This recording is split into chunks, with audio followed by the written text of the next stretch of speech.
The MoneroTopia guest segment is sponsored by Cake Wallet. Store, send, receive, and exchange your Monero and Bitcoin safely on iOS and Android too. Cake Wallet is open source, and you always control your own keys. Hello. All right, what's going on, man? How's it going? Well, busy times, lots going on. Thanks a lot for having me in, Doug. Yes, of course. How do I pronounce the name again? Please remind me how to properly pronounce it. You do it right. Evgeny is right. Evgeny. Okay, Evgeny. Correct. You remember when we met, by the way?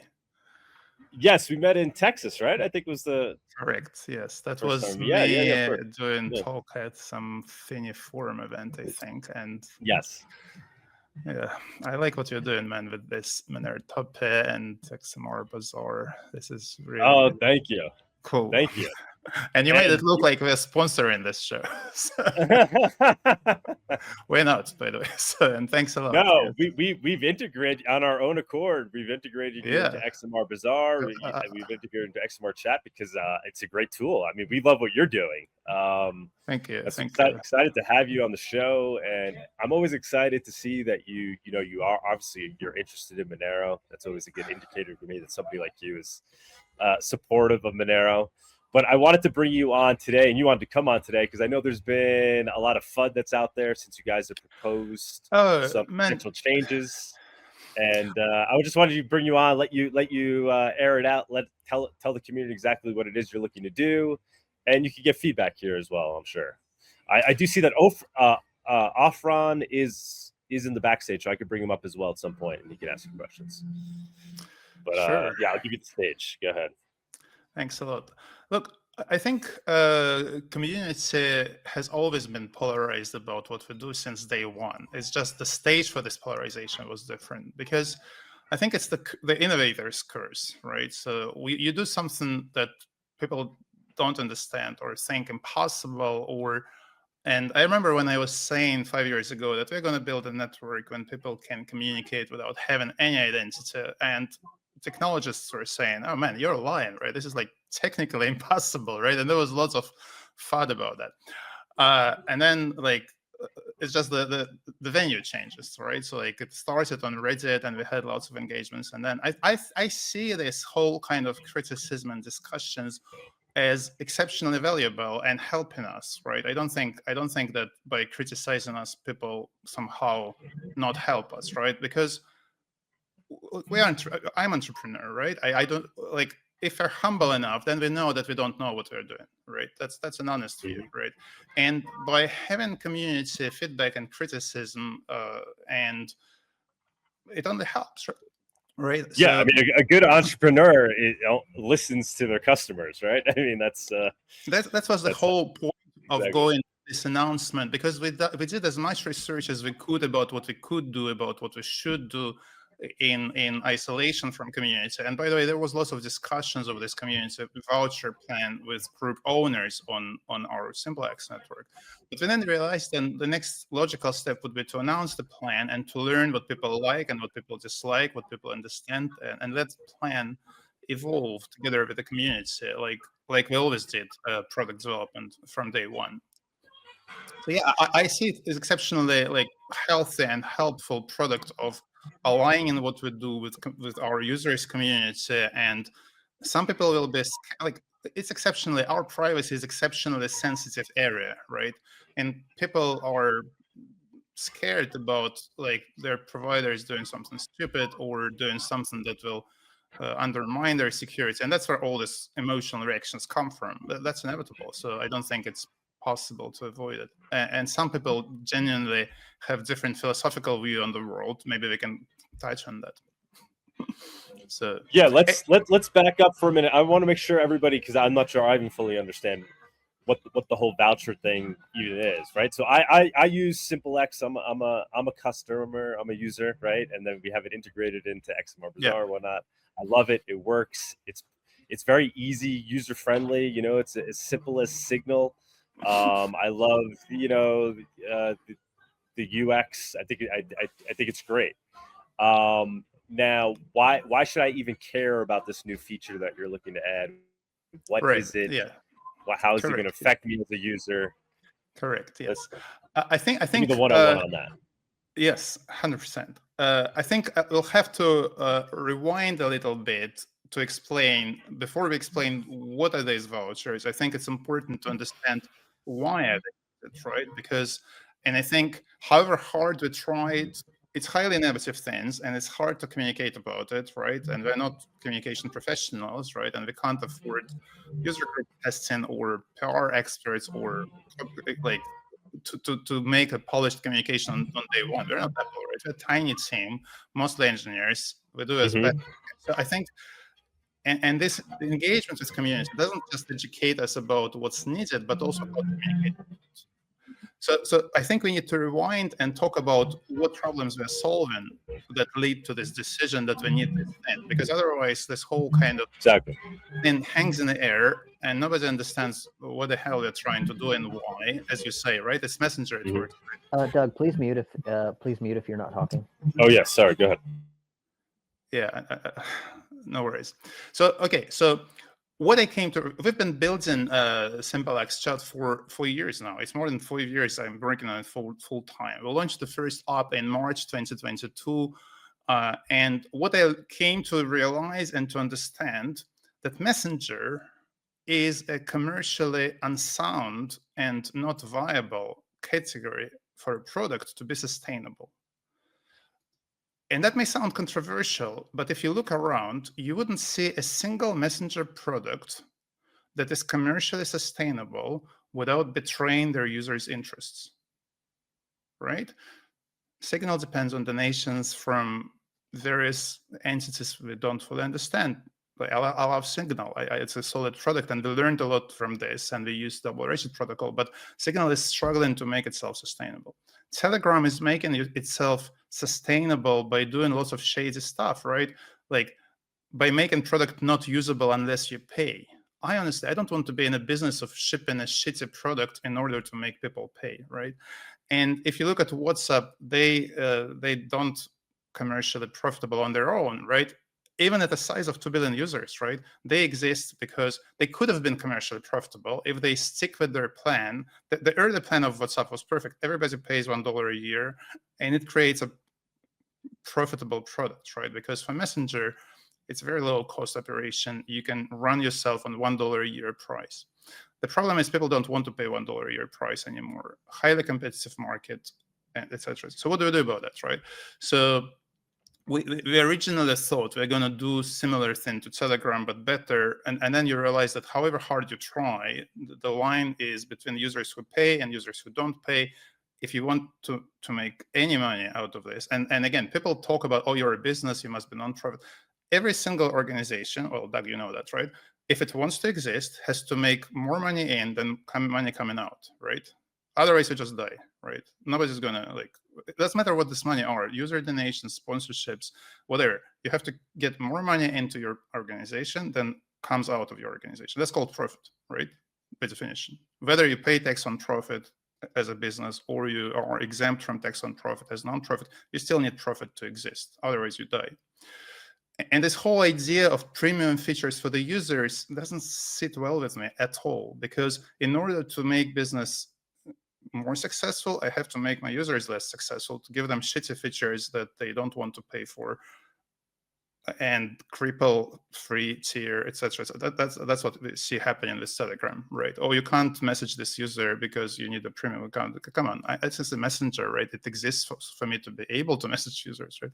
So yeah, and we didn't like it, right? So then we were thinking, and then in parallel, what we observed on SimpleX network is a very interesting emergence of public communities and groups, which initially took us by complete surprise. We were not ready technologically, and we're still not there yet.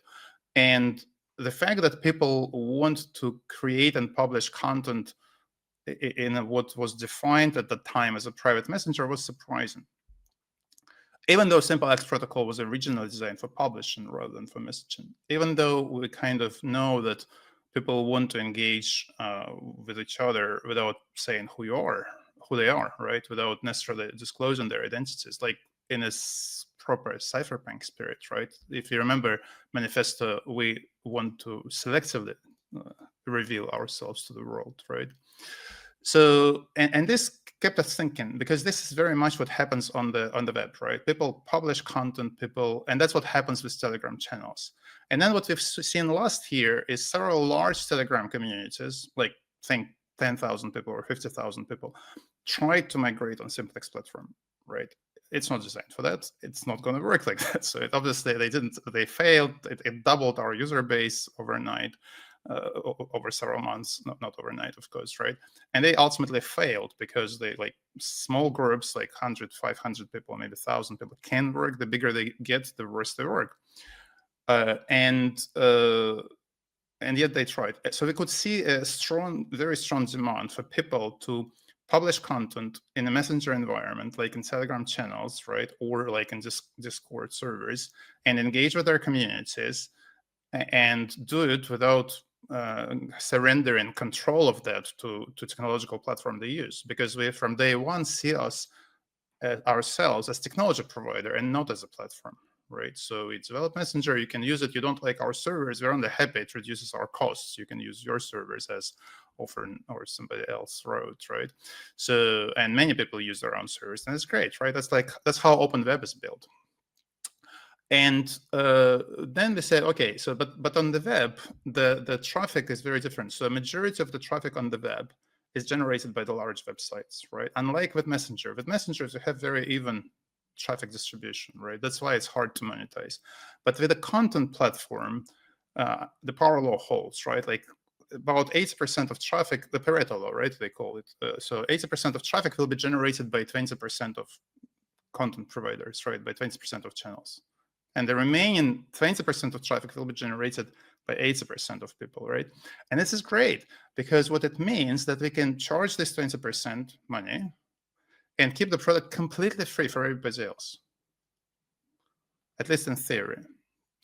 Our investors are behind this plan. I'm behind this. I'm obviously the main shareholder, and I believe that this is literally the only possible path that can make a messaging network and content network commercially sustainable, if it is also a content network and it makes their largest channels and largest groups and largest communities pay money for server resources, and in this way subsidize the rest of the network.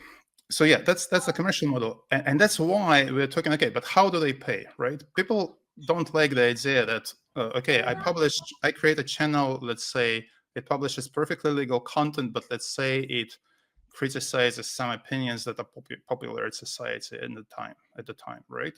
So freedom of speech says what I'm doing is legal, but it doesn't mean I'm going to keep my job if I do it under my name, right?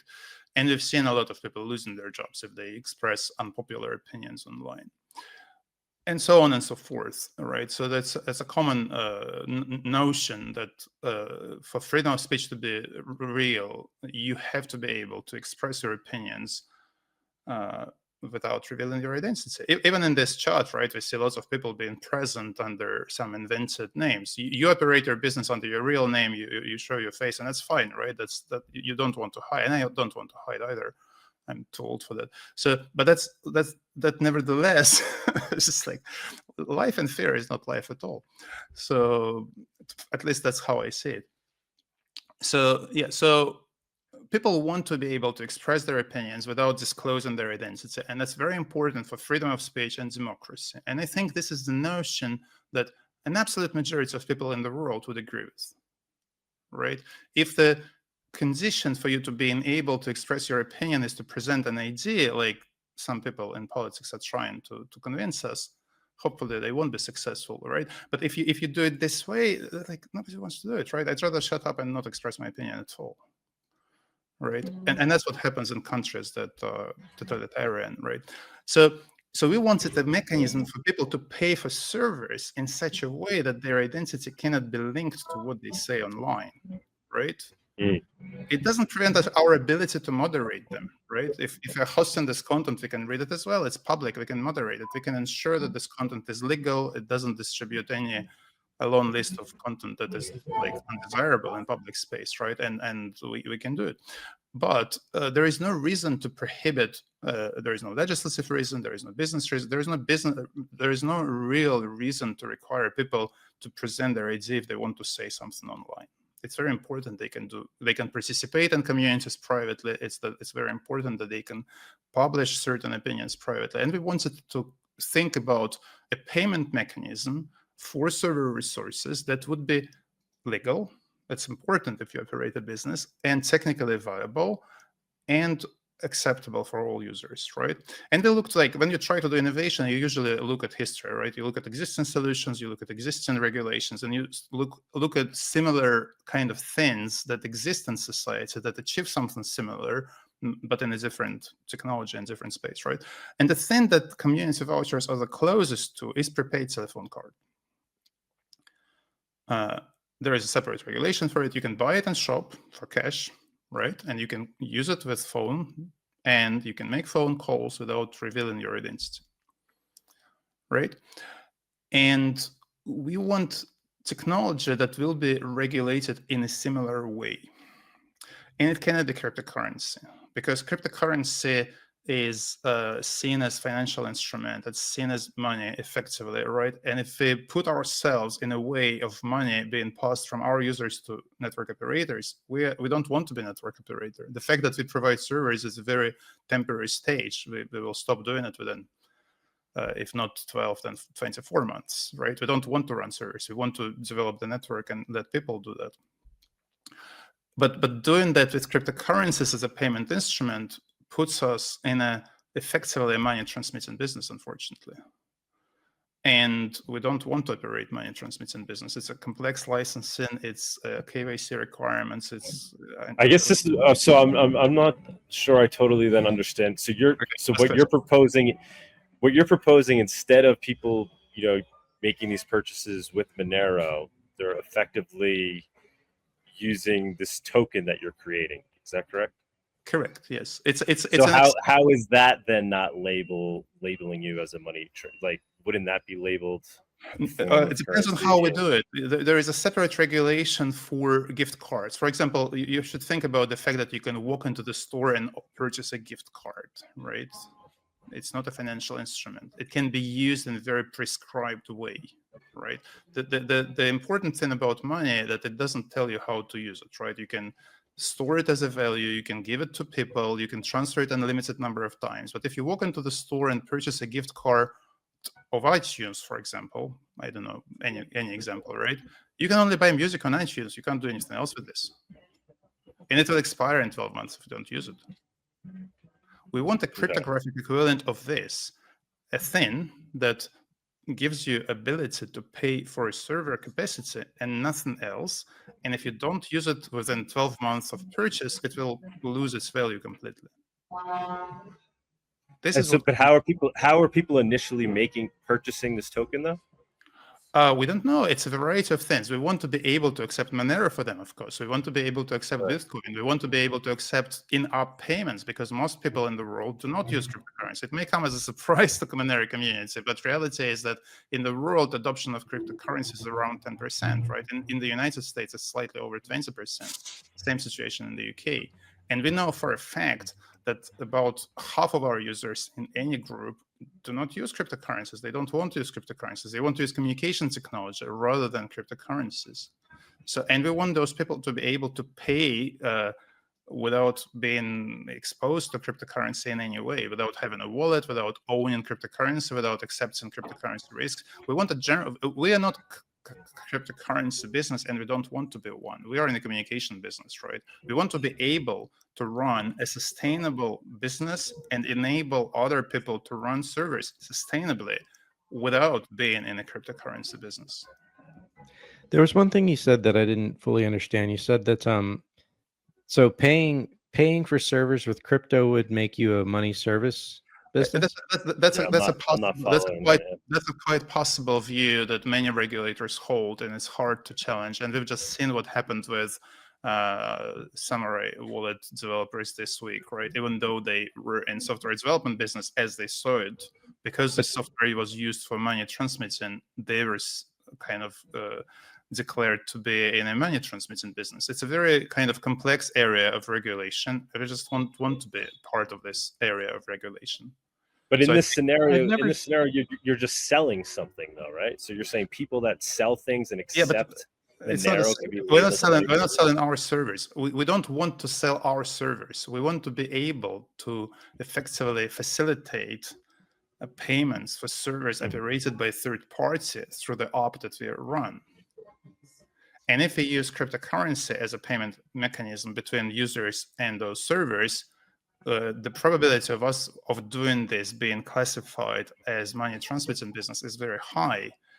It's not 100%, but the legal practice is that cryptocurrencies have complex regulations around them. Exchanges have very complex set of KYC requirements, and we would be at risk of effectively needing to do like much more compliance and regulatory burden. It's very different, Doug, than with you accepting Monero for your products and services. You sell your own products and services, right? You are not in the business of facilitating transactions between one side and another side. It's a very different business. As a business, I can sell my own services or products. Right. I mean, XMR Bazaar obviously, walks that line, right? And yes, I'm of the belief that is, as far as I'm concerned, in the United States of America, it's perfectly legal to provide a platform that connects peers that then, enter into commerce directly, right? As long as it's for legal goods and services, right? So there's no money transmission. So couldn't this be similar in that regard? So you're connecting the customer to, I think we're trying to simply have a more widely applicable technology than people who use cryptocurrencies. Right. And we don't want to look. Monero community was super helpful to our growth, and we want Monero community to be happy with the product and continue using it. And same goes for Bitcoin users, and same goes for all cryptocurrency users. But we have to understand one thing, right? For communication network to be successful, it has to be usable by all people, right? You cannot say, if you say that in order to use this. No, I totally agree with you. It can't be that people have to go obtain Monero to use your messenger, right? It's really limited. That's not fair. It's just not going to work, right? Like, if you want to succeed, you have to make business decisions that are going to allow that type of business model to succeed. And like you said, there's really only so many ways for you to do it. Correct. And I mean, what I'm hearing from you is that you will be able to buy these vouchers with Monero, right? Obviously, that's absolutely one. Other cryptos, right? Yeah, 100%. And initially, because we're going to use some of the existing blockchains for developing those. There are also, by the way, there are also technical considerations, right? Such as performance and how cryptography works. Cryptocurrency, general purpose cryptocurrency is a much more complex object than vouchers. And we can do, because the whole life cycle of a voucher, it gets issued and it gets burned. That's end of story. And that's I do think though, I do want to say though, because with you, the point you're making with you don't want to be labeled money transfer, and I totally get, I don't think it's good messaging to put out there though. I think that's where you're getting some of the pushback, because as cypherpunks, as crypto anarchists, as those, we don't want to frame ourselves as doing something illegal when they're not even calling it illegal, right? It's like we're losing ground by saying, this might be labeled at, like, no, fuck them. It's not. It's perfectly legal for people to, run a business where you connect peers together and then they're entering into commerce peer to peer. Whether or not they're using Monero or some other cryptocurrency. I think that's where you're getting the pushback is we don't want to see that ground. And kind of self-frame ourselves as, if you use Monero, you could be labeled a money transmitter. It wasn't specifically about Monero, and it wasn't specifically about, it was the general view on cryptocurrencies. And I think different regulations would apply depending on the country. And the United States has, at the moment, the most lenient view on cryptocurrencies, and it's not consistent with the view in Europe, and it's not consistent in the view in the United Kingdom. And the United States is a super important market for us, but it's less than 20% of our users as well, right? If you look at the distribution of downloads in app stores, it's under 20%. It's one of the highest markets for us, but still it's under 20%. So we cannot develop technology that would comply purely with the United States regulations and would not comply with like European or United Kingdom regulations. We're not going to worry about like regulation that exists in like some totalitarian countries. We cannot comply. We cannot develop something that would make all regulators around the world, right, happy. It's impossible, right? But we can, and I believe we should operate within the lawful boundaries. We can talk about that. By the way, it's a very interesting subject, and I think that also created a whole kind of polarization. And to me, it exposed a split in privacy community. Is about like to what like anarchists versus complying with the law, right? And what I learned from this kind of engagement, that people don't understand what cyberpunk movement was about and why they succeeded. I can share my view on that. And people don't understand what the law is. And I don't have legal education, but I have a lot of knowledge about how law works. And like people seem to equate that authorities and statutes and laws, it's all one thing, right? And effectively complying with the law is about doing what somebody stronger than you tells you to do. This is not that, right? For example, I can see that across privacy advocates and cypherpunks exists the belief that Phil Zimmerman, who published PGP software in 90s, broke the law. But that's just untrue. That's not what he did. That's not what he believed he did. And that's not what happened. So what he did was lawful, and the court confirmed this, right? And reality is that I see crypto wars that were happening in 90s as probably one of the most important things for our privacy, for our ability to use cryptography legally. And at the time, if you look at 90s, right, there was the same split, right? There was a large part, maybe a small part, I don't know how large. It was some part of cypherpunk movement that believed, fuck the law, sorry, my French, right? Let's just break all the regulations and do what we want, and state will not be able to contain it. That was some people who were expressing those views. But I think we are lucky that there was some other part of the cypherpunk movement who did both defensive, like Phil Zimmerman, right? Phil Zimmerman was very legal simply because his view was very simple, right? There is a Bill of Rights, and it grants us the right to privacy. And then there is this cryptography expert regulation statute that restricts our Bill of Rights. And Constitution is the law of the land, has much higher priority than this stupid cryptography expert regulation law. So by doing what Constitution allows us, we're not breaking law. Even this particular status tells us that we do. That was his view. This is a lawful view. There is a precedent in 19th century from some court that says that any law that's repugnant to the Constitution, it uses exactly that word, is in itself unlawful and should be ignored. So, and he has proven this in court. And the view that was later developed in the same series of court cases was that the software code is free speech, and therefore any attempt to restrict distribution of software code is a restriction of the First Amendment rights, and therefore illegal, right? There was Phil Karn, there was somebody else, there was Peter Junger, who did preemptive cases. They went to court without being challenged because their actions were restricted. And ultimately, there was a landmark case of Daniel Bernstein, right, to whom we owe all the cryptography we use today, that resulted in cryptography expert regulations being lifted, right? So it feels like privacy community has believed that this happened because people ignored law, but it's not the case. Crypto wars happened and were won in courts by the people who believed that law has priority. There definitely is a contingent of people out there on Twitter that seem to be, they're advocating the, flout the law, forget the law, to, just build around it and, let the chips fall where they may. No. I really like, I'm still not entirely clear on the specifics of Simplex.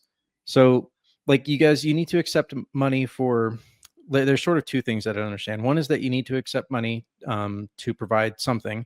And then exactly what the intention is to be provided is I'm not clear on. So first of all, with the part of accepting money, there's the Monero portion of it, or Monero, Bitcoin, Ethereum, or US dollars or euros or whatever it is you're operating in. I understand that there's a need to accept many different forms of payment. That's a very common thing across all businesses. Hey, we need to be able to take, MasterCard, Venmo, there's so many different ways to pay, and that's like a business integration thing. Like, okay, we just need to set up our infrastructure to receive all these different types of payments and handle them and translate them to the things that you need to pay your bills. So there's that. So I'm not understanding exactly like why doing that necessarily makes you a money services business, which leads into the what is it that is being provided. It sounds like you're a conduit then to pay for servers, some other like infrastructure, like you're not providing the servers yourself and you guys are trying to get away from providing servers. Can you really break that down in a way? Because I feel like I'm still pretty confused. I don't understand what it is that you guys intend to provide as a service. Like, are you directly providing servers? Are you paying server providers and then running software on those servers on behalf of other people? And how exactly does that connect to being a money service business? Because I can pay for any server right now with Monero, or not any server, but there's like, you can pay for certain servers with Monero, Bitcoin, Ethereum. And those are not money service businesses, right? You're just it's a form of payment. So can you elaborate on that for the audience to help us understand that, and for me so I can understand that? Sure. Yes. Currently, if you install the app, you will be using like the app allows you to use any servers, your own servers, right? And that will 100% remain the case. But most people don't want to do it, right? I think there is a great post by Moxie about that people do not want to host their own servers, right? And there is no way we can create a decentralized network if it involves the requirement to run their own service. So somebody else will run the servers for you, right? Also, with the network, which tries to provide you security and privacy, if you run your own service, it's always a trade-off, right? You get more control of this server, and you know what happens with this server. But if it's only your traffic and traffic of your friends, this traffic stands out, right? There's safety in numbers always. Privacy and security to be possible, you need large network.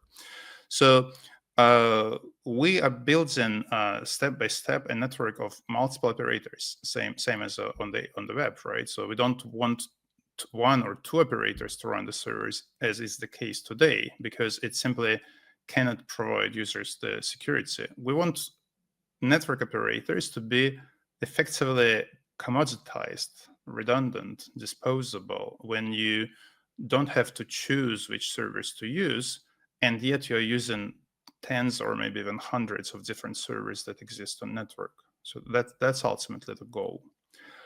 And that creates lots of challenges, right? How do you let people know about those servers? How they discover them? How the service will be paid, etc., etc., etc. So that's ultimately the goal. We want to build a network when people can use multiple servers without explicitly choosing those servers. So if I understood that correctly, I'm going to have to infer a little bit here, but the goal is to create an entire network. So maybe not a blockchain per se, but a decentralized network, a somewhat decentralized network of people running server infrastructure for Simplex. And your role in that, for receiving the money that you're receiving, you're effectively going to be distributing that to these operators in some form or fashion. And it's the fact that you'll be the conduit of which that money flows to the network operators that you're concerned would make you a money service, an MSB. Potentially, yes. Okay. Exactly And right. then the theory then is, the legal theory would be that if you translate all that into vouchers, that effectively you now fall under the voucher gift card. So you can receive basically any type of payment for your vouchers. And then those vouchers, I assume, are just directly redeemable by the server operators for just regular currency. Correct. It's not just a theory. There is lots of legal precedent that would confirm this theory, right? You can walk into a supermarket, they're not money services business, right? And you can buy gift cards, or you can buy telephone cards. So there is lots of similar legal precedent. And while we know that we'll need to do more legal research and setting up this operation to make sure it's compliant with and it's consistent with the requirements. The preliminary consultations that we had confirmed that view, right? So we can build a business that uses something that is similar to gift cards as a payment mechanism, and by selling those gift cards, we are not becoming a money transmitting business. So how does the server operator redeem those gift cards, those vouchers? That's why we need smart contract enabled blockchain. So effectively, the sale of this gift card will be resulting in the funds being locked in a smart contract. However, some other kind of tokens. For example, if you choose to develop an Ethereum network, which is again not a hard choice, then it may be USDT token or some other stable coin linked token, right? And the smart contract can lock those funds. And when the users decide to use this voucher, then those funds can be automatically distributed between operator and the network. When I say network, I mean us as the company that develops the software, several nonprofits that were established, and we're already established Simplex Chat Foundation in the Delaware State, etc. Et so whatever regulator that exists on the network. So because we cannot develop software for free as well, right? We need to make our operation sustainable as well. You cannot build multi-operator network without somebody building actually the network, right? So there are two businesses here: developing the network, which is we see as our business, developing software for the network, which we also see as our business, and running servers for the network that we don't see as our business. But we need to organize relationships between the parties here.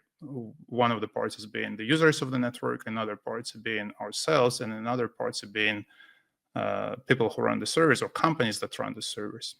And we want to do it all without being in financial services business. I see. So the service providers themselves, or the server operators themselves, they would effectively be paid in these vouchers, and then they could convert those vouchers into whatever they could swap them for on Exactly. chain. Yeah, whatever funds that are locked in smart contract, and a share of this voucher payment will be allocated to the operator, and share of this voucher payment will be allocated to the network, however we define it.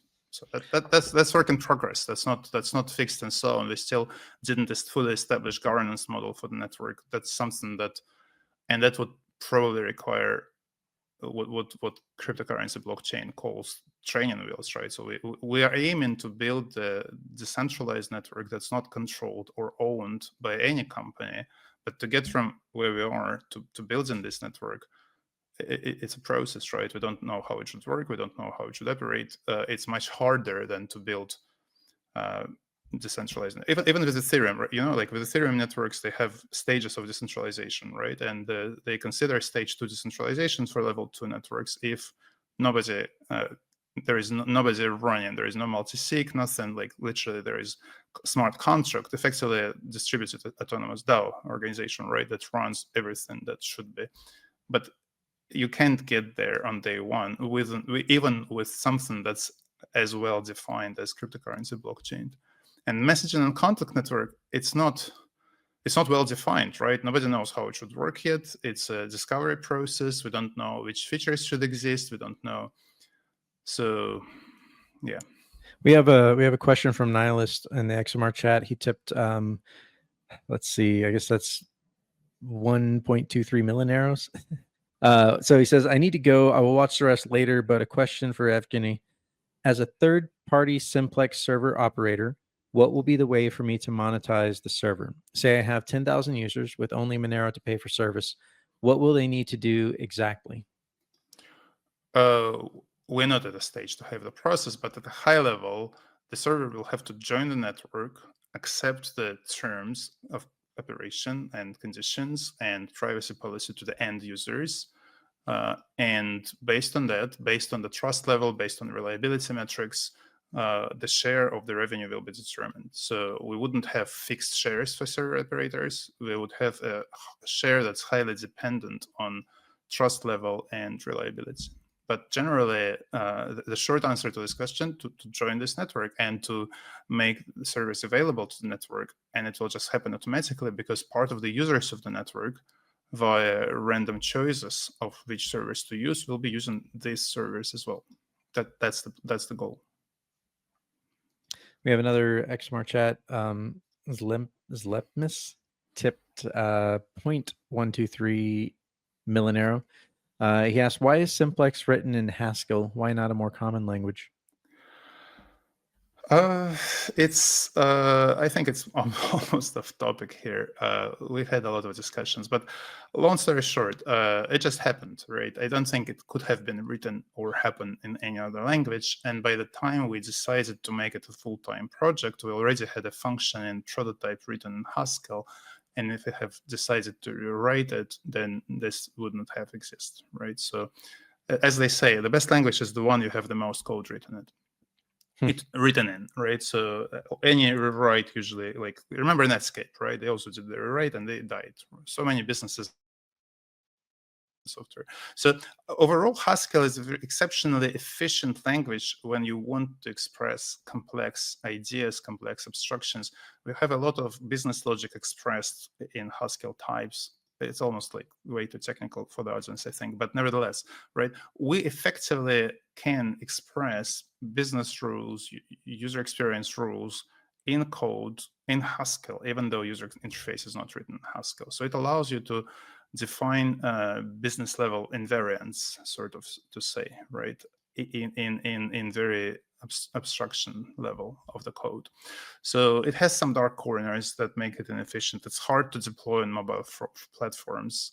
We made good help to achieve that. But again, by the time we decided that it's not a hobby, because it started as a hobby, right? Nobody believed it will ever be something real when we started developing this thing, right? And then we saw lots of interest, and then we saw people donating something. So by the time we decided to make it something real, we had tens of thousands of lines of code written in Haskell, functioning prototype, lots of things. We considered it right, but it would certainly kill us.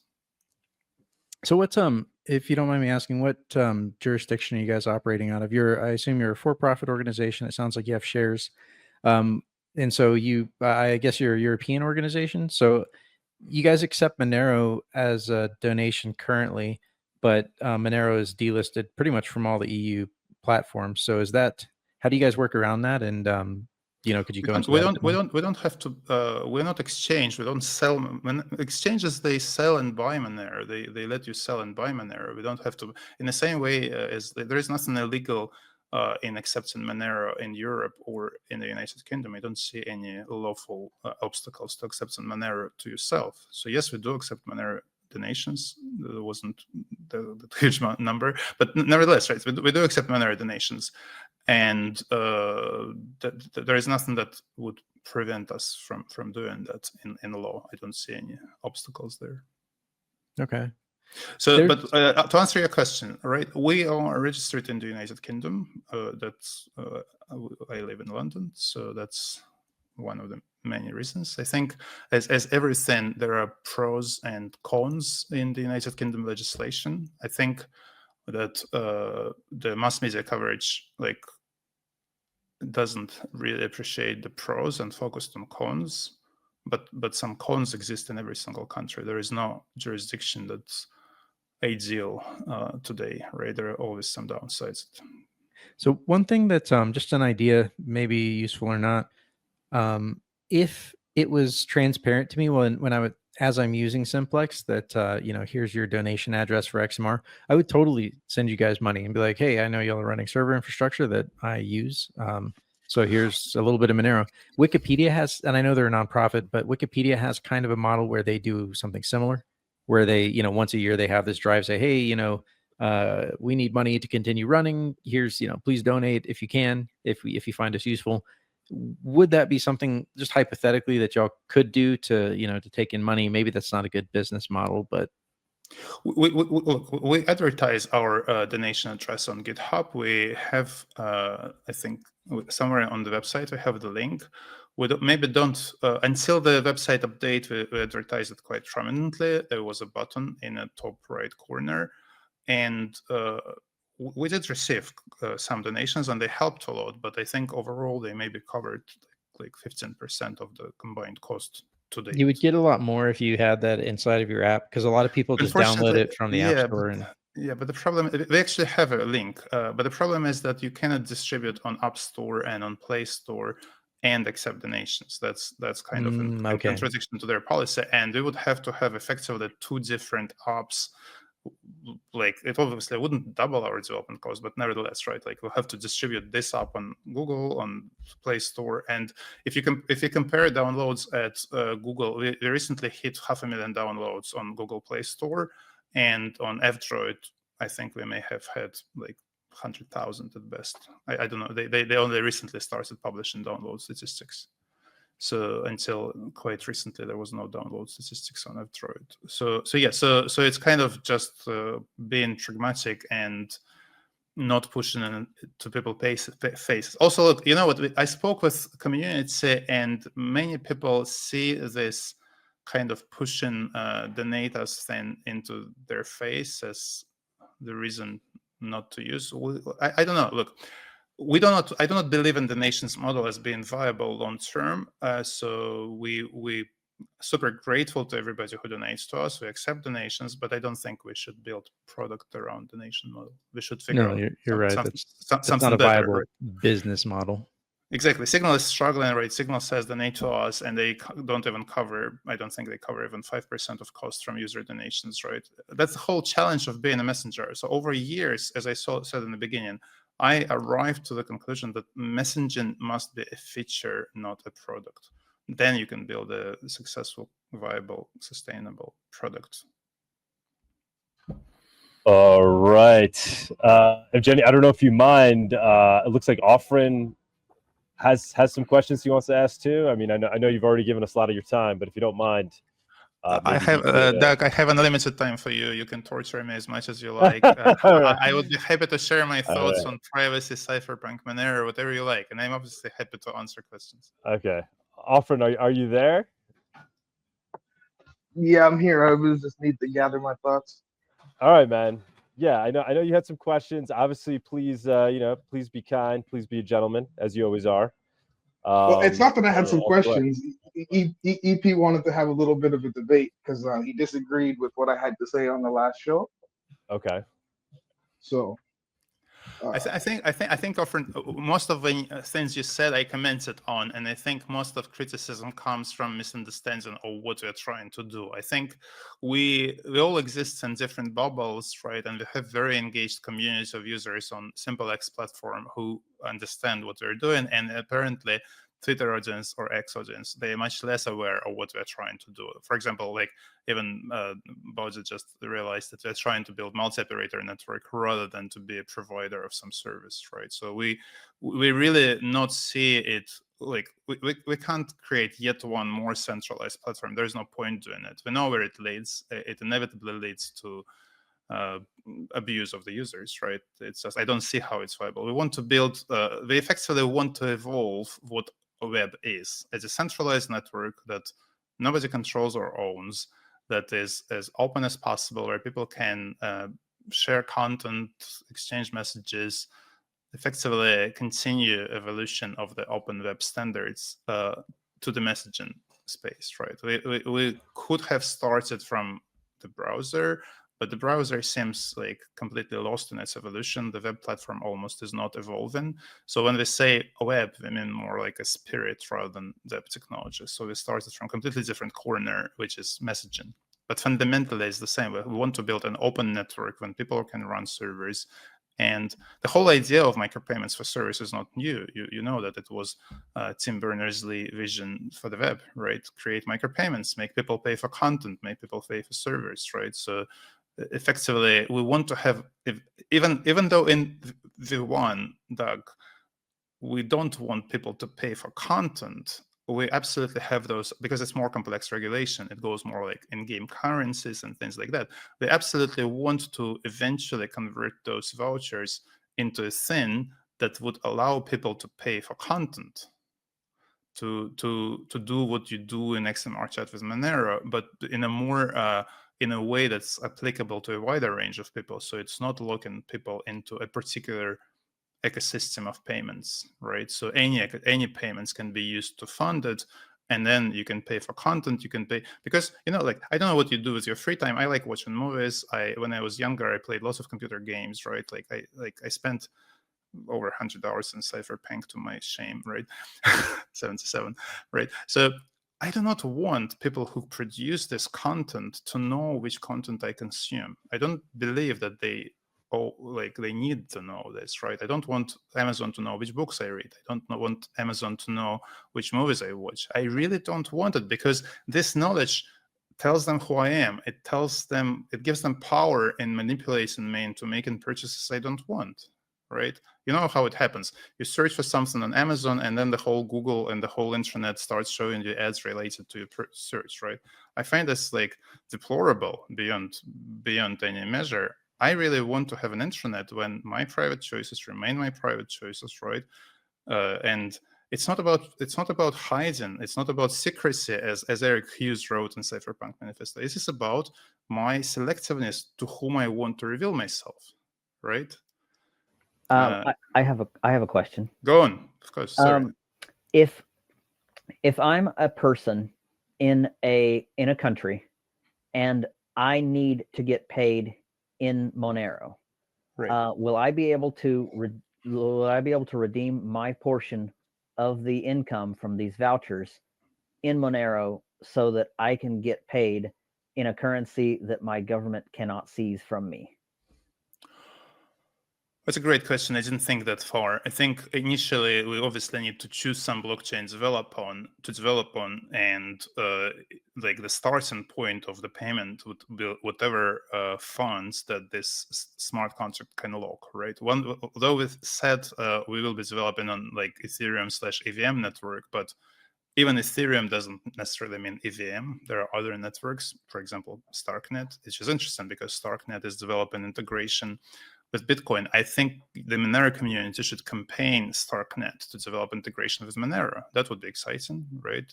Because I think the power of blockchain is in bridges and ability to integrate things, right? So we need to choose, like in software programming, right? People say which language, but fundamentally the lingua franca for computer programming remains language C, right? Every single integration between different languages happens via the C layer.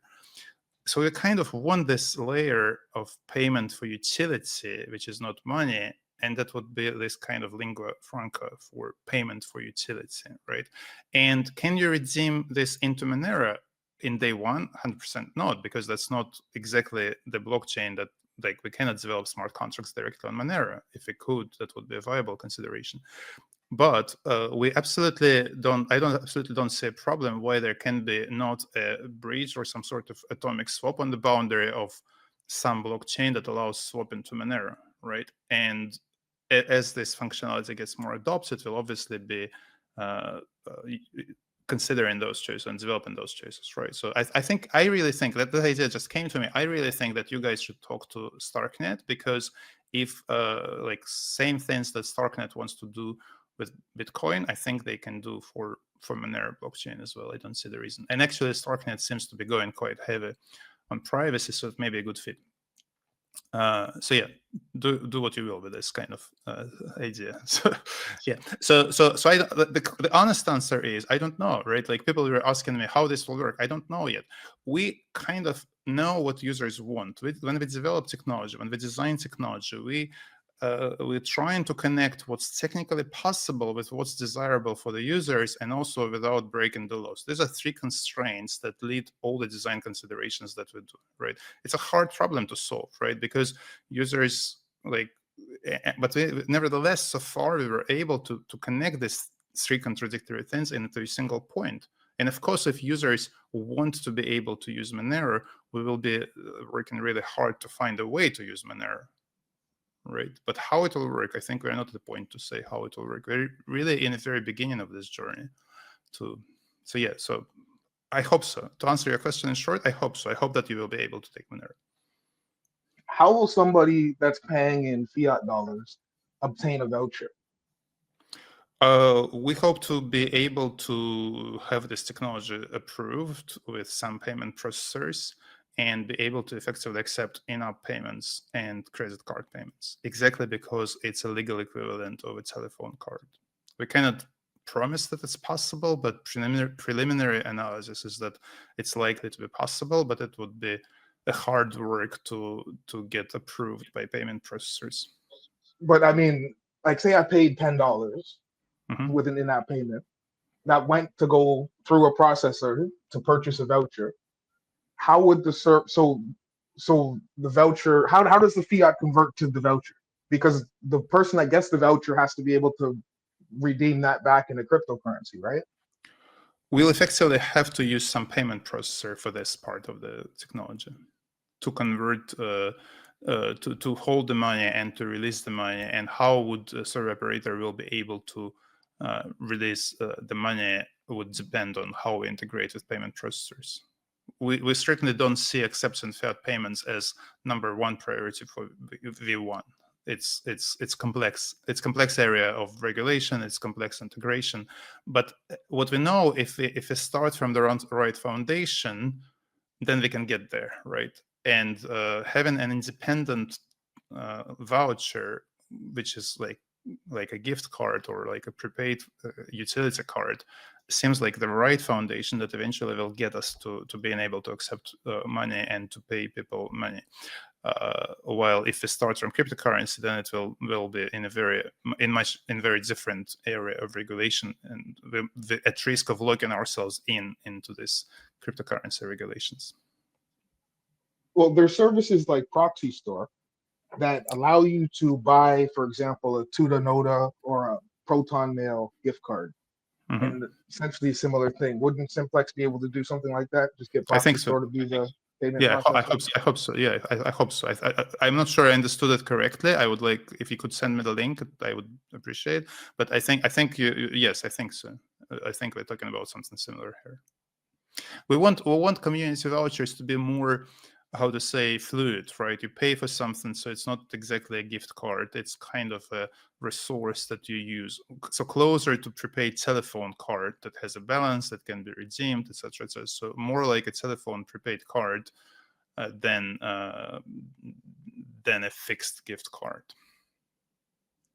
I can see how this all would be really tricky because, on the one hand, the comparison to a telephone card is very apt, right? That's a really good comparison. On the other hand, I could see certain lawyers, certain regulators arguing that, there's a lot of overlap with the cryptocurrency NFT aspects of it, especially since it's happening on top of a blockchain. And because it has some kind of tradable value on the open market, they might try to then make that comparison. Oh, no, you don't get it. We intend to make sure that vouchers do not have tradable value, that you explicitly cannot sell them. You can buy them. Interesting. Yes, that's exactly the design goal. Please read the page that we have on the website with lots of questions. The design goal is you can buy it, you can use them to pay for the servers. If you don't use them, they burn. End of story. You cannot sell them. They're not transferable. We may allow limited transferability. For example, that users, we didn't decide yet how we organize community donations, because very important design objective is that community members can donate those vouchers to community so that community can cover their costs, right? That's a very common relationship between communities and their members, because some communities are run by businesses and they just cover their costs, so it's irrelevant. But some communities are member sponsored, right? So there should be a mechanism so that members can pay for their communities.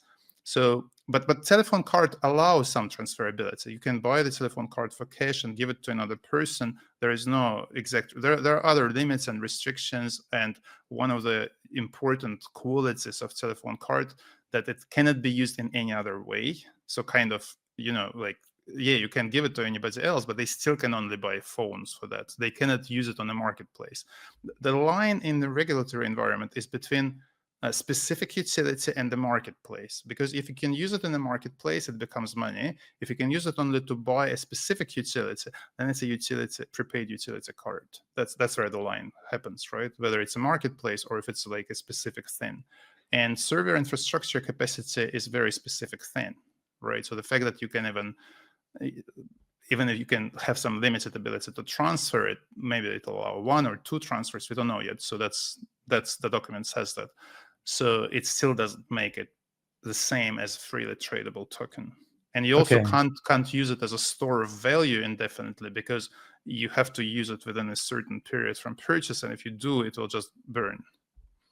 Interesting. So yeah, because that's, if you don't put some kind of limitation on how many times it can be transferred, then hypothetically on top of a blockchain, you know, as an NFT smart I mean, quote unquote NFT as a smart contract, you know, that'll be easy for someone to just plug into Uniswap or to plug in these vouchers, you know. So you'd have to like put some kind of limitation mechanism there that like explicitly prevents it from being able to be traded like that. Look, I think they confuse lots of people with the word NFT on the website. It's not going to be NFT. NFT was a little experiment that we plan to use as access pass to test version, right? So there will be test version when you can get those vouchers for free, experiment with them, like some exchange will happen. So when, like, long before the commercial version is launched, right? So because we have to develop the technology, we have to stabilize it, we have to stabilize smart contracts. Some of the contracts may be upgradable, some of the contracts will be immutable, right? So there is a journey between like conceptualizing this technology, we're not even there yet 100%, we're in the beginning, and actually launching this technology. So there will be some period when there will be a test version. So we use this NFT to effectively gauge some experiment. I think close to 100 people or maybe 80 people took this NFT, and the only purpose this NFT, little toy that we created, that was literally my like weekend like vibe codes and experiment, you can call it like that, right? Let's make NFT, see what happens, right? So yeah, so we're not going to use NFTs because NFTs are inefficient for vouchers. We're going to use very different cryptography for actually vouchers. So the only purpose to release this NFT was to give people to explore the interest, to see what community thinks about that, and we learned a lot through this couple of weeks, and also to give people access to test version if they get this NFT. We don't get any money from this NFT. Obviously, people will have to pay for gas something, but it's like if you choose low settings on gas, it's like 10 cents maybe or whatever. So it's not consequential for most people. Are you concerned at all about the fact, so releasing a voucher like this on a transparent chain and the consequences that might have for the people that purchase the vouchers, and whether or not at some point in the future that might obligate you guys or associated companies or parties to engage with chain analysis to track the vouchers? It's kind of one of those things, like a lot of times the regulators will say, if you can track this, then you have to track it. You know what I mean? Like, is that a concern at all for you guys? Not really, because the explicit design goal for voucher is that it's impossible to link voucher purchase with voucher usage, and it's achieved in a very simple way. It's emitted to the owner, and then you prove that you possess a voucher via zero-knowledge proofs, which actually Ethereum is in the process of rolling out, and many other blockchains support as well. I don't know if you understand the concept. Do you know the concept of zero-knowledge proof? Oh yeah. I mean, we're here on Monero, right? So we all understand Tornado Cash. We understand exactly. shielded No. like that's a different thing. No, so this is not dissimilar to full chain proofs that Monero is planning. So effectively, like, people will not be transferring those vouchers. They will be presenting a proof that they possess it. The nullifier will be recorded. And because they all expire, it makes it all very efficient, because you have to have all the vouchers ever emitted, right? If they expire after 12 months, then you only care about vouchers created the last 12 months and about nullifiers from the last 12 months, right? But the proof itself that you possess this voucher is presented as a zero-knowledge proof. So that's really good. So that's exactly the objective, and that's exactly possible with things like credit cards or telephone cards, and that becomes a more complex area of the law for cryptocurrencies, right? That's exactly the challenge that Monero has to navigate with like European versus US regulatory environments, right? We just don't want to be in this business. We want to have very straightforward regulation, so we can look. You're asking, are you afraid that regulators may challenge you? We will obviously talk and present our own challenges, present our own legal analysis of what we do, and if we cannot agree with whoever that what we do is legal, then there are courts to discuss those issues and to decide what's legal, what's not. Right? That's how all businesses operate. Yeah, I mean, I wasn't. I'm really trying not to ask the generic question: is something legal? Are you worried the regulators will challenge you? It was more specifically like, do you think they could challenge you in this form or fashion? And it sounds like, just to sort of restate what you said, it sounds like when you guys issue the voucher, so someone will purchase a voucher in one of the forms of payment that you guys accept through your payment processors, and then you'll issue a voucher. But once that voucher is issued and possessed by the counterparty, it's in a zero knowledge pool that you as a company can't see where it goes or how it's used. Correct. Yes, there is a specific section in FAQ which says how is it possible to develop private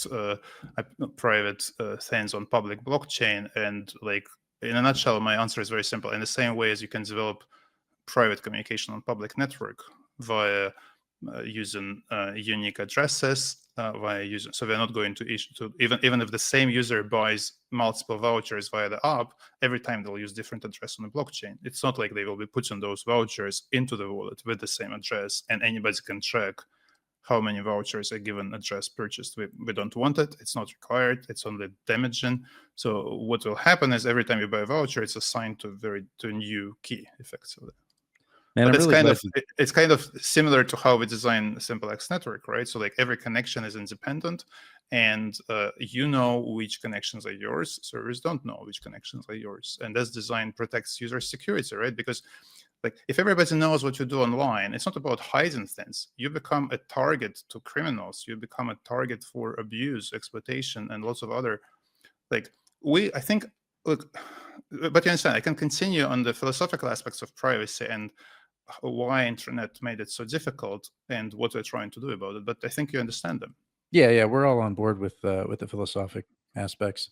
I'm really glad you came on, actually, because the technical, what you guys are doing is actually quite interesting, and it's a lot more than just like, oh, we need to take money to support servers. There's actually a lot more depth to what's happening there, and I think it wasn't entirely apparent on Twitter initially.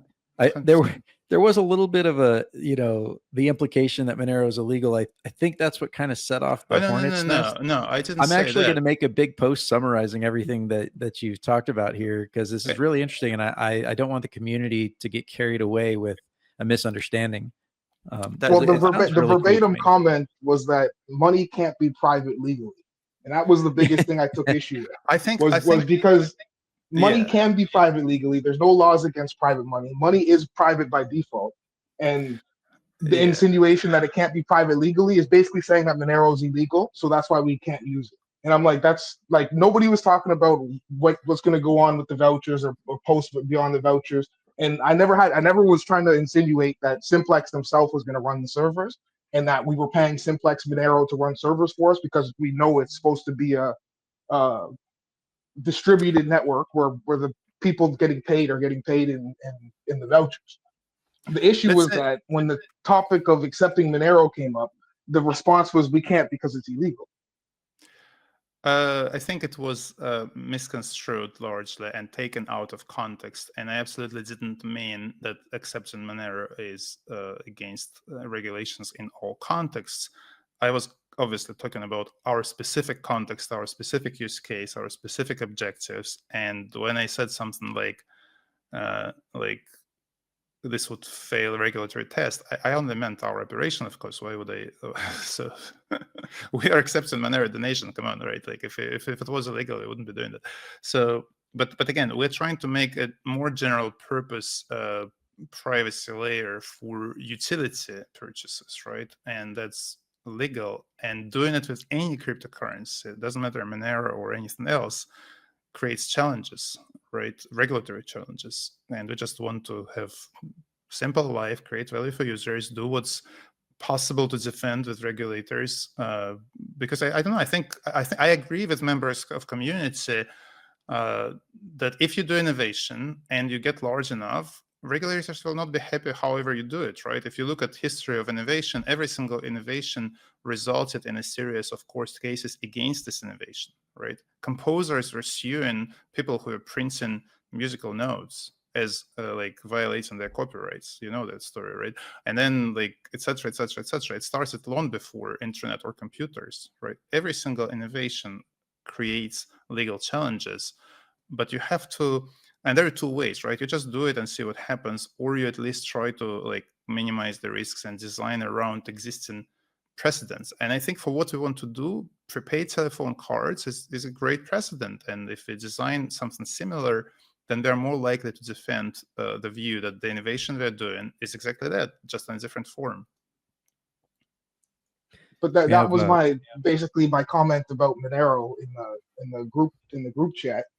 And basically you were saying that the way Monero positions itself is dangerous, and it's against what we're trying to work for. Yes, so I want to hear more about that. Yeah, I can comment on that. Yeah, I absolutely. I think Monero, as many communities like related to privacy, is very much split to two parts, and a substantial part of Monero community have like anarchist view on society.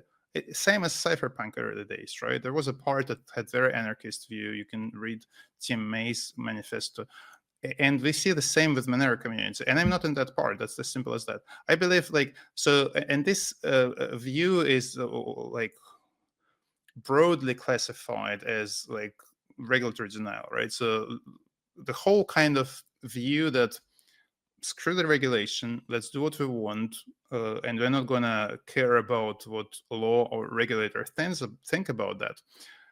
I think it's dangerous to privacy. I think it's dangerous to Monero as well, because if you get out of privacy bubble, everything is a bubble, right? Simple access is a bubble, everything is a bubble. So you have to be able to look outside of your bubbles and see what other people think about you, right? So the problem today that we see in the world, and that's a huge problem, is that a very large share of people in society agreed that only criminals need privacy and we have nothing to hide. And I see it as exceptionally dangerous to privacy. And reality is, privacy is like a prehistoric concept. People were hiding in caves from predators, right? So privacy protects us from criminals. Privacy protects us from abuse. Privacy protects us from our money being stolen, our like life being destroyed, etc. If we don't have privacy, we don't have protection. And before the internet, we learned like to have doors and locks and various physical defenses. And the problem with internet being one of the biggest innovation is that it destroyed all those defenses, right? We're accessible, we communicate over the internet. It made the world interconnected, interdependent, and privacy is as important as ever, right? If you didn't treat the Eric Hughes manifesto, it's worth reason. It's as relevant today as it was in 1993. It's just the argument changed, right? The argument in 1993 was like in 90s was, can people use cryptography? Can cryptography be exported? And there was huge debate in courts and outside about that. But luckily we won this war. And today's argument happens about what Eric mentioned in a small part of his manifesto, right? Eric actually talks about kind of hiding your identity, hiding who you talk to, protecting it from any abuse, right? So the current argument happens around having a digital identity, right? That's a horrible set of laws that's being debated in various countries. And the argument, if the argument that privacy is not necessary for everybody wins, then we're completely screwed, right? So when I hear statements like, we don't care about regulation. The fact that Monero is not accepted in Europe is problem of Europe and not of Monero. I'm kind of worried because it justifies the views of people that privacy is not a good thing, that privacy is not something that helps everybody, that privacy only needed by people who have something to hide. These narratives are exceptionally dangerous. So like, and I don't know what Monero wants to be. I'm unapologetically anti-anarchist, right? I believe in Monero not being accepted in Europe is not a fault of Monero. It's more of a fault of what you just said. People that say you have nothing to hide. So Monero has never done anything out of the normal, other than provide a private way to transfer money, and it was accepted for 10 years. It was just recently that Europe decided that people don't deserve privacy, and that unless you tell exchanges your entire wallet history, every time you've ever transacted, and this is an exchange. So if you have a bank account, you don't have to tell anybody else this information. If you have a, a stock trading account, the stock exchange doesn't have to know how much money's in your bank account. But when it comes to cryptocurrency trading, they want to know everything, and that's them trying to make a new normal. This isn't regulatory denial. This is a regulatory attack against privacy. So when with Monero, just keep doing the same thing it's always been doing, and not making changes to the protocol to comply with new regulations that don't affect the protocol, don't affect the person, it only affects an exchange, isn't regulatory denial. Why would Monero make a change to the protocol to comply with something that only affects exchanges? Like, this isn't like if I transfer you money to your Monero donation address that you look, have to do something special. This is only about exchanges. So the fact that exchanges can't accept Monero is not a Monero issue. It's an issue with the exchange landscape. with all respect, I disagree. I think that the fact that Monero cannot be traded on exchanges in Europe fundamentally affects Monero adoption. And I think by saying it's not our problem, you are kind of crippling yourself. I think to me, the only viable position would be to say, yes, it's a problem, and we're looking into it, and we're trying to solve it. And I think that, like, there is lobbying in this world, and big tech lobbies their interest all the time. And Monero has a large and vibrant community that is interested in Monero's success. And if Monero doesn't want to defend, so if you disagree with this law, you should be in court. No, Monero is a decentralized. There's no leader in Monero. There's no CEO. There's no boss. Monero has people in it. No, hear me out. Monero has people in the community that work with blockchain analysis, that work with compliance, that do all this stuff. Good. But Monero as a project, it's not our job to, for example, like when Binance wanted to delist Zcash or Firo, they wanted them to create a new address type that would basically tell the exchange everything about the funds. Well, Monero, that you can't, because we don't have a leader. There's no boss. There's no CEO. There's nobody in the. You can't just put that into the code base. It doesn't work like that.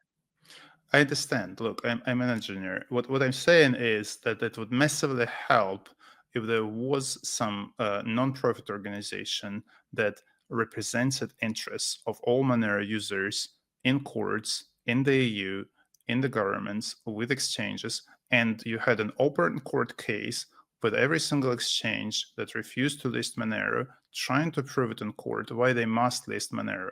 So effectively, that Monero as a whole, I don't know how it would work, but I don't see any obstacles to creating a non-profit that would be funded by the Monero users via donations, and that would represent interests of the Monero community in a way that the law prescribes as those interests to be represented in courts. Well, the problem is you have product or you have blockchains like Zcash that have a lot more money than Monero, have developer fees and whatever else, so that they have a source of income to be able to do these things.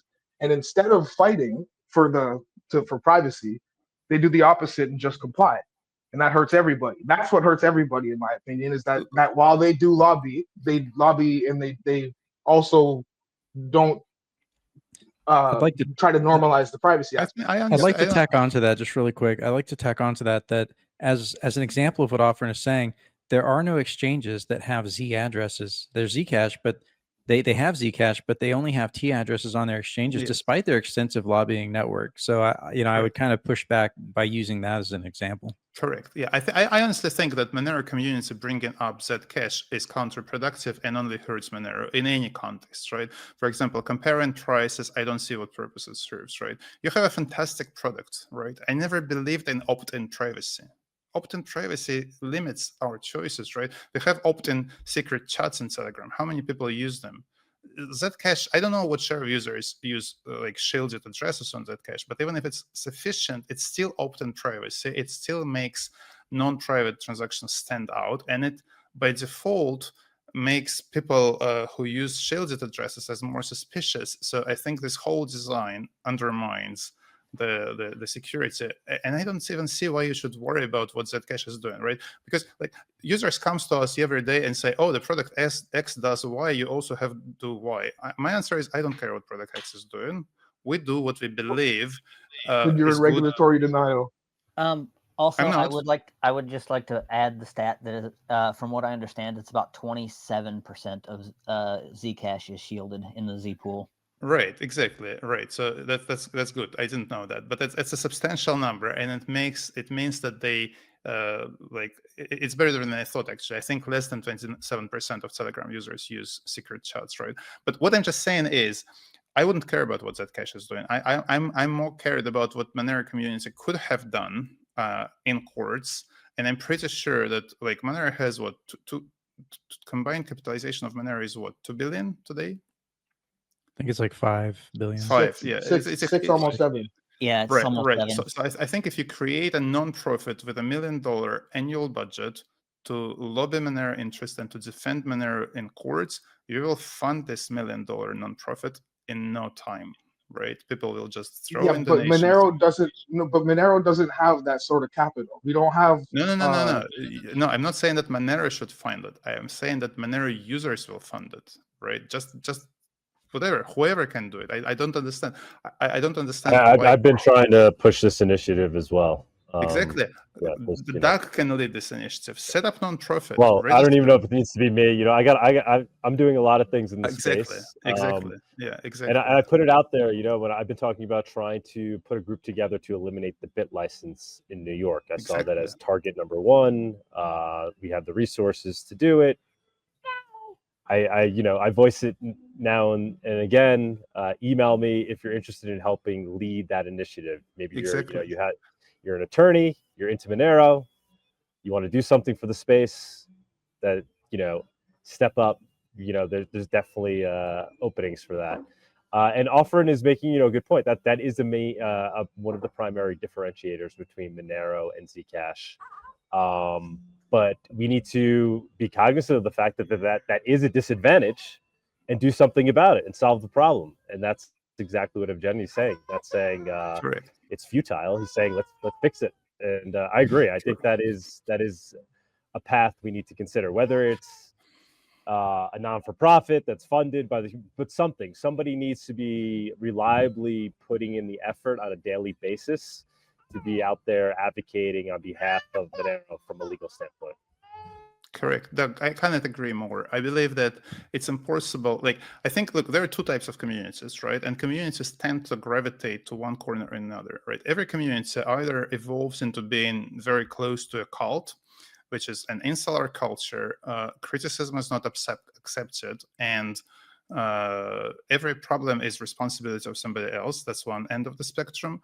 And another end of the spectrum is open cultures that accept criticism, that take criticism on board, that make changes to address this criticism, and generally are open to diverse points of view. I'm not saying that Monero is certainly not on the right end of the spectrum, right? Monero, the fact that we have this conversation, the fact that we are able to have this conversation, means that Monero is like light years away from the cult, right? But the more we encourage people to have extreme views and make these views norm in the community, the more we are in danger that community develops sort of cultish elements. And of course, exchanges are wrong not to trade Monero. Of course, it's a problem of EU, but I think Monero has the resources, not Monero as Monero developers. It's not the role of Monero developers. It should be some members of Monero community that will take this burden on them, take it as a full-time job, get paid for doing this job, and will represent Monero interests in EU and make it more successful in EU. And I'd be surprised if Monero community wouldn't fund it. And literally raise the hand, you'll have $500,000 annual budget for this nonprofit in no time. I agree. I mean, we do have Coin Center, these other groups that are out there, but let's face it, Zcash is the one that's paying their bills, and they're not They're not really including Monero in the fight. Of course, they're competing with you. Exactly. XMR family tip to 0.01 XMR. I tried getting Magic Grants, the nonprofit, to join Blockchain Association, lobbying.org. I guess that didn't work out, is what he's saying. I don't know. Well, then we got to try other things. But I think now is the time, you know, given what we're seeing with Zcash, right? I mean, that should be the fire that's lit under the Monero community. We're doing so many other things correctly. We just need to focus on this other area, whether we want to or not. We need to. Like Ruben from Firo said recently on Twitter that so Firo had added the exchange addresses. They added a way for exchanges to keep Firo listed in order to before comply with the Zcash even laws. did that, right? And then they're the ones that came to Zcash with the idea. They're the ones that told Zcash about the idea. Firo was ultimately delisted. So Ruben's take on the matter was they should have done nothing because it didn't work, and all it did was basically hurt the user base. Like they complied with the regulation that was a bunch of fluff. I mean, all the lobbying they did and all the work they did didn't help. All that really mattered for Zcash was that Zcash pays more. I don't know whether they bribe people or what they do, but to keep listed. But Firo wasn't able to be listed. They got delisted. You know, there is this. If you read this field, have you read Phil Zimmerman's essay about why I published PGP? That's very interesting read. I was rereading it after all this debate and etc. etc. It has a nice quote from Gandhi in the beginning. Everything you'll do will be insignificant, but you have to do it anyway. I think it's very important to understand that the only way we fail if we don't try. That's a guarantee. I think if Firo, Zcash, and the rest of the quote-unquote privacy coins all said no, then we wouldn't be in the situation. They wouldn't have delisted all of us. Maybe you're right. The exchanges themselves would have lobbied because, for example, with Binance, until CZ got arrested, he was pushing for XMR to be listed. Like one thing that was said earlier in the conversation here, I think it was Shortwave that said it, was that if you send Z address Zcash to Binance, that they'll just basically seize the money. They won't refund it. They won't credit it. They just basically seize the money. Well, when Litecoin MWeb came out, they also said the same thing about MWeb, that if you send them MWeb, that they'll just take it. But at the same time, Binance still accepted Monero. So it wasn't like, oh, we won't accept privacy coins. It was basically like, well, if we have the ability to view into your balance, that the regulations say we have to. And Binance basically fought to keep Monero listed until they couldn't anymore. And with all these other privacy coins that don't fight for the same thing, that hurts the cause. And they have a lot more money than us to throw at the problem. So it's not like it's a choice of ours to not fight. It's more like we're fighting against the grain, and the best we can do is write good code and hope that people use Monero. I think it's not enough. I honestly think if all we do is write code, software code, that's not enough, right? I agree with the premise that we cypherpunks write code, but I think it's for the reason we use the word code to mean both software code and the law, right? I think we have to absolutely, if we want to change society for the better, I believe we have to take an active stance of like interpreting, defining, using, relying on the law as a resource, because what exchanges think about the law is not the law, and what regulators think about the law, it's not the law. Every single regulator guidance you read, it says it's our opinion. It doesn't change the law. And if you disagree with regulators, you can use the courts. And if you disagree with exchange, if you think they're discrediting you unfairly, which is what happens with Monero in my view, exchanges are discriminating against Monero without a real legal justification of it. Why you guys are not in the court against them? I don't understand that. That's cheaper than you think. You can make a lot of legal mess against exchanges who discriminate against Monero, and you're not doing it. It's much easier to blame other people and your problems than to do something about your problems. I don't understand though. Is Monero a protected class? Discrimination is for protected classes, not for business decisions. Yeah, there are Monero users who are affected by these decisions. You can make a class action lawsuit against exchange. I'm not a lawyer. Look, you shouldn't get my legal advice. But my question is, somebody should be giving you legal advice, right? And somebody should be doing something on behalf of all the Monero users. Monero, of course, Monero is not a business and Monero can't sue exchange, but there absolutely can be a class action lawsuits of all Monero holders against the exchange, which is even more powerful, because if they have to pay compensation to the class, that may be. I think it probably doesn't even need to go that. It wouldn't even need to go that far. We just need an organization that's actively communicating with exchanges, lobbying, lobbying regulators, talking with the exchanges, and walking them through it and making them essentially alleviating their needs. Right? We know that here in the U.S. you legally can list Monero. Kraken does it. There's got to be some incentive that would allow other exchanges to do it in the U.S. as well. But not in the EU. EU. We're not talking to them. Yeah. Right. Not in the UK and not in the EU. We have accounts with. We cannot use Monero on exchange on Kraken in the UK, for example. Yes. Right? Yes. No, I know. I understand that they do it in the US. Evgeny, let me add, because I know we've taken a lot of your time and you've been very generous. Kick me out. Kick me out. No, I don't want to kick you. I want to get you, and you've touched on it a little bit, but what is your overall like Monero versus Zcash? You basically your Monero take, your digital cash take on crypto. Is Monero, doing the best at it? What does it need to do to continue to win at it? Is it not doing the best? I think Monero is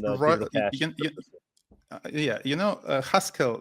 Somebody asked why we use Haskell. Haskell has this motto about avoiding success at all costs. It's not about avoiding success. It's about avoiding success at all costs, right?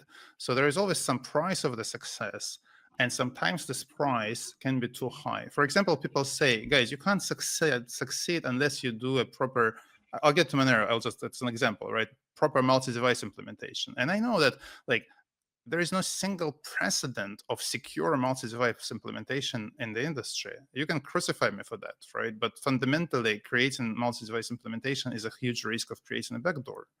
So it has to be much more complex, right? Talking about Monero, sometimes I have this feeling that Monero is rushing to success at all costs and not taking a slow approach to this success. Can I interrupt you for just a second, Evgeny? Real quick, Doug, Tony had to go, so you're going to be on spot for news. Just letting you know. No. All right, it's okay. Go ahead. This is important. I want to continue to hear Evgeny here.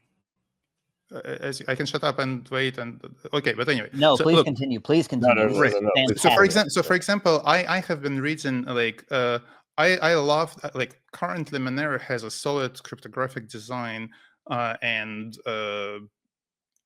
with decoy signatures, right? And we all know that recent attacks on Monero chain made this decoy defense less efficient, and 16 decoys don't provide exact 16 anonymity set per transaction, because lots of fake decoys on the network that are run by attackers, right? So the reality is anonymity set is what, I don't know what it is now, 8, 5, I don't know.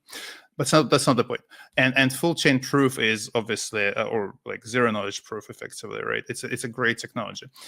But for example, I think that before it launches on Monero, there should be a formal verification, right? There should be some funding for formal verification of this new cryptography, which wouldn't just be an opinion of the cryptographers who designed this model, but also would be confirmed by completely independent cryptographers who will run formal verification in Coq and will prove cryptographers can prove things, not just state things.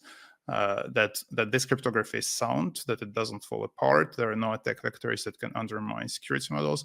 And I think what's particularly worrying, to me, for this design, that it has 3 independent parts, and there are links between those parts. This cryptography is over my head, right? I know applied cryptography, but for example, there are Jeff, for example, here in the chat was recently making comments. He's a fantastic cryptographer, right? He knows 100x more cryptography than I do. There are people at Daniel Bernstein's level. Actually, Daniel Bernstein does consulting, right? So I think that Monero absolutely should, for the prudency, not rush this migration to the new cryptographic design without doing a formal verification. That's my personal view. And that kind of attempt to rush things just to get hold of the market. Look, Monero is here to stay. This is not going anywhere. We're not rushing anything. It's gone through cryptographic review by by I think 2 different parties and Review probably is 5 or 6 different cryptographers. I haven't seen formal verification. If you show me formal, No, I have I'm pretty sure CipherStack and Veradice both provided proofs. Maybe I'm wrong. Yes, if that's it, I'm withdrawing my objection. I searched for formal verification, and all I've seen, I haven't seen formal verification. I've seen opinions. I'll try to find it and send it. Yeah, if you can share, I will publicly apologize and say, guys, you're doing things by the book. But I spent some time looking for formal verification, and I couldn't find it. So, and I think like racing against chain analysis, I don't think chain analysis is a threat for you. I think what chain analysis has to do with you. Maybe I don't understand. Anyway, I think you have your place in the market is indisputable, and you are an indisputable leader of this market, right, of transactions. You provide security of transactions, but I think as often, right, we destroy what we do ourselves. For example, you criticize the way we published our voucher plan because it was unclear, and that's the self-inflicted damage. And I think the same to some extent may be happening with Monero community, when some self-inflicted damage may be happening when you don't engage with the criticism the way could be productive, or don't necessarily engage with regulators the way it would, or with exchanges, etc., etc. I think if you play things right, Monero is indisputable leader in secure payments, and I really hoped it to remain like that. Because blockchain payments are insecure, right? If people are using public blockchains, then their IP address gets associated with the wallet. It's almost like walking around with a number on your head. I have like $500,000, right? Like whatever number you have there. So it's just dangerous, right? It's insane, right? You use your IP address, even if you connect with Tor, you still use the same. So like security of public blockchain puts people in danger, and we've seen lots of criminal attacks on people who possess large holdings, even moderate holdings on public blockchains, right? And Monero protects those people, but your communication doesn't focus on security that it provides to people from criminals, on security it provides to ordinary people in their lives. Instead, this whole communication is more like, okay, let's just ignore regulations and what what Monero does to people. It protects people from financial crime, abuse, fraud, from burglaries, from being attacked on the street just because they own cryptocurrency, because it makes this knowledge not public. That's what's important. I think that's what you should be focusing on your communications. From within our bubble, that's what we focus on. From outside of our bubble, that's what some of the narrative happens to be, is that like you'll see people saying Monero is only used by criminals, and if you use Monero, you're probably buying drugs or this, that, or that's whatever. horrible. Like nobody in the Monero community.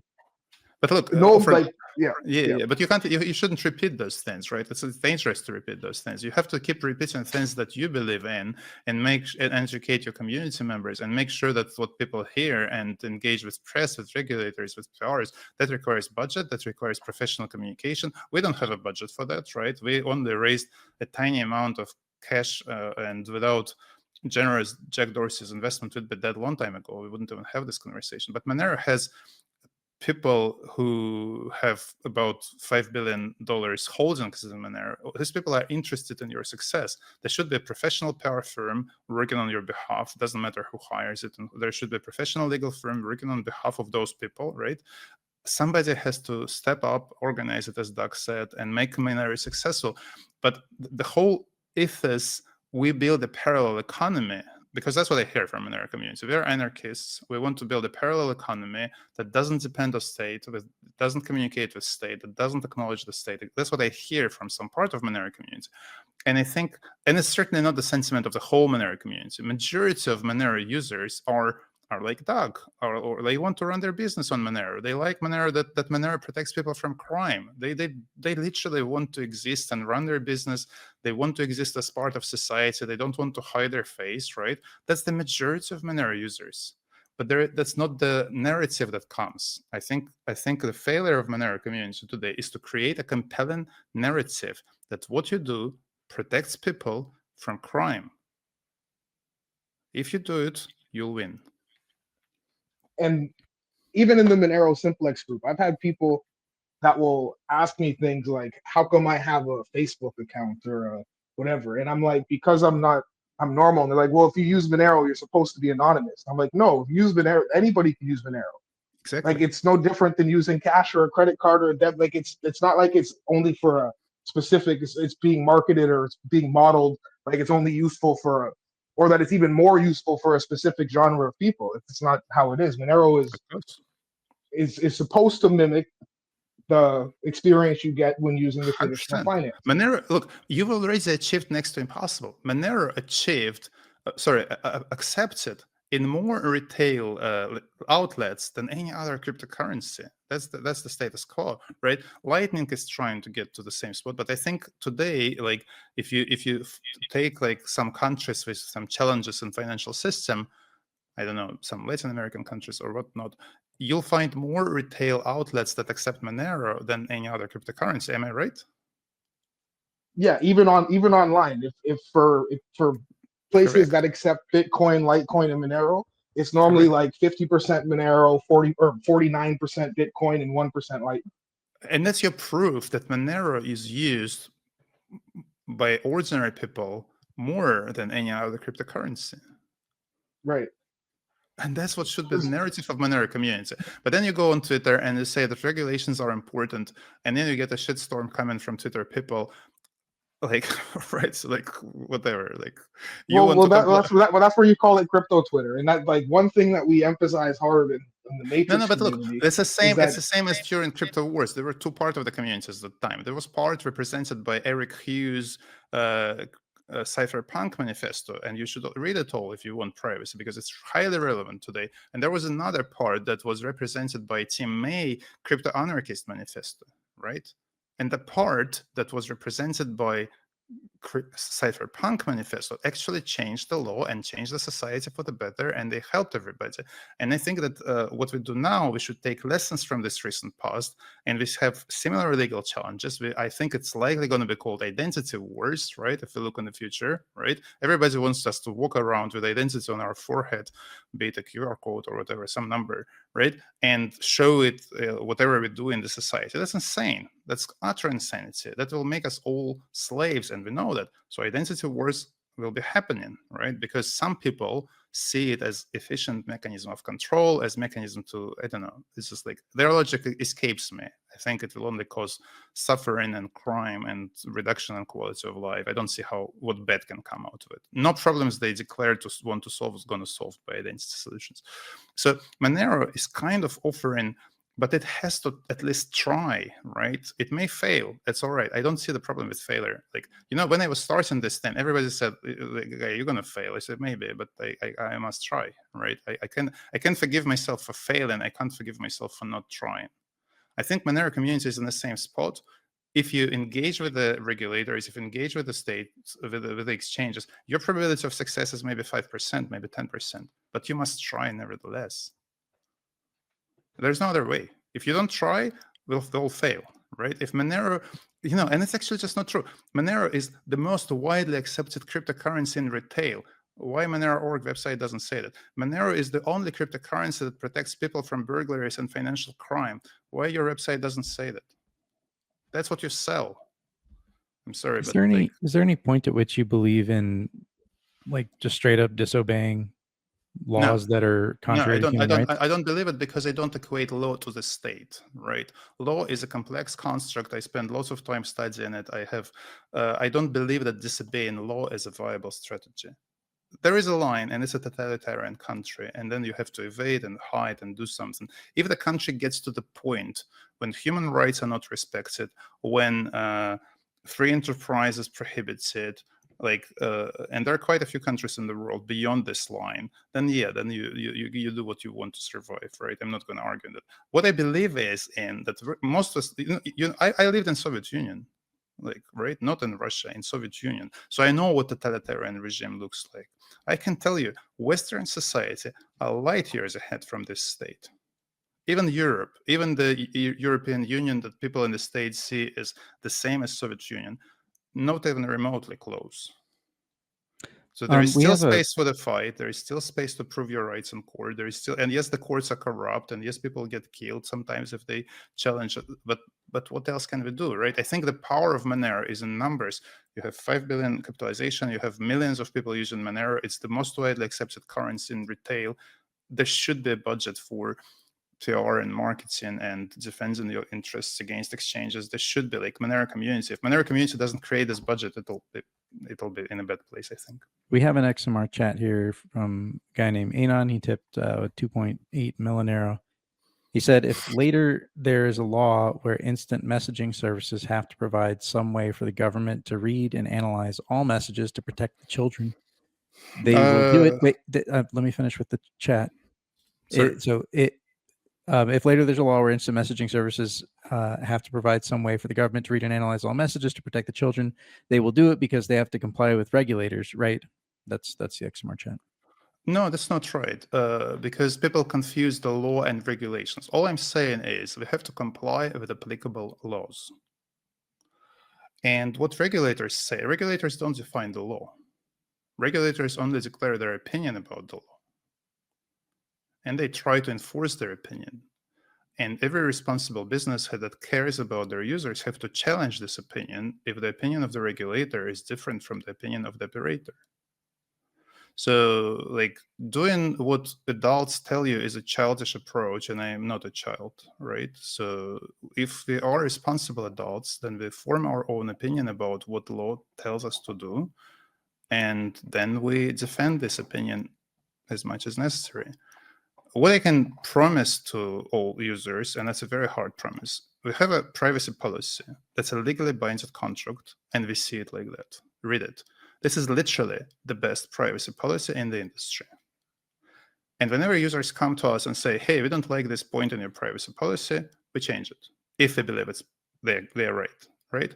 We effectively see our privacy policy as a binding contract that gives lots of promises to our users about what data we retain or don't retain, what requests we can answer. So privacy policy says very specifically that we may comply with compulsory requests from law enforcement authorities, and that's our duty by the law. But the keyword here is obviously compulsory, right? So compare, do your own research, right? So when you say that somebody will tell us do X and we'll do X, you have to understand, under the UK law, changes in the law don't nullify contracts. So we have a contract with our users, and we can't just break it because the law changes. We'll have to reconcile this difference. So what I can promise is that we will stick with this contract, whatever happens. We will not continue operation if we can't do it. If we have to change this agreement with the users, we will communicate it to the users openly and transparently, always trying to find the way to comply with the law in a way that benefits the users, right? If we can't find this way, we won't be operating, obviously, right? So what's the point providing a bad service or doing something that the users all will defect? Because what people who say something like this, they will say, we will do it quietly, not today. No, we're not going to do anything quietly. Look, you see, like the whole idea about avoiding success at all costs. So there is a line we are never going to cross, and this is our binding agreement with the users. We'll have to openly and transparently communicate the change. And we already have a system for communicating such changes. It's in place from quite early days, right? We started developing it. We actually released it, like we were on the verge of release, and then Apple said us, you don't have people accepting the privacy policies. Oh, here you are. It's crazy. So we knew it has to be. So if the privacy policy changes, it can't change in a day, right? There is a 30 days notice. It's a condition of the contract. So if we want to change it, we have to notify users about the change in 30 days before this change applies. So second, notifications will happen via the app. When you install the new version of the app, it will show you that there is a new privacy policy. It's a full screen notice. And not only the whole text will be there, because I hate it, like when Apple does it all the time, different companies, Google, Apple, everything, they just throw 80 pages of legalese at you and somebody has to read it. Thanks God we have LLMs now. I just throw this shit at LLM. We did it differently, right? We maintain our policy in GitHub so you can see history of changes. And whenever we show the new privacy policy, we also give you a link so you can just see the changes via this link, right? So you can click on this link, you can analyze the changes. If you like them, you keep going. If you don't like it, you come back to us and say, hey man, what the fuck are you writing in this? Sorry, my French. In this privacy policy, if you really want to do what you wrote here, we walk, right? And we can discuss it and explain and maybe change it before it applies and whatever. So I believe in transparency and openness of communication. That's why our code is 100% open source, right? You don't like us, you just make your own app or your own service and do what you want. So likewise, if you provide your service, there is a privacy policy that applies to us and to you. It's very restrictive on server operators. If you like it, you use it. If you don't like it, you run your own service. If you run your own service, our privacy policy wouldn't apply to you at all, right? So you can always run your own service. That's it. That's what we can promise. And when somebody tells us that we'll do whatever, I don't know, somebody will tell us, I don't know why they think so. I've never done that. I've never. So we're doing it for the users. We want to do what's great for the users, and we have a process for negotiating changes with the users if such changes are necessary, right? There may be changes in some regulations that will say, okay, what may happen, for example, right? We might be in, like, by the way, do you know that the UK is the only country that doesn't mandate that telecommunication operators log IP addresses? Literally every single other European country mandates telecommunication operators to log IP addresses, whether they ask or not. That's the fact, right? The UK doesn't have this baseline requirement. We don't have to log IP addresses, and we don't because we don't have to. There's no requirement to do it. But in every single other European country, there is a requirement to log IP addresses. And for example, if there are server operators that would operate in Europe, they would most likely need to log IP addresses because that's a regulatory. I just want to quickly chime in. We missed a big XMR chat here. Anon tipped 1.59 XMR. Please forward that donation to Evgeny. He's been doing great. He's been doing great having to listen to that yelling American. I assume he's referring to me, or I don't know if it's somebody else. Guys, I'm dealing with the crying baby back here. We've kind of went pretty long here on our special guest segment today, which I think is great, and I appreciate you taking the time. Let me make sure we didn't miss any other big XMR chats. Guys, did I miss any big ones that you saw?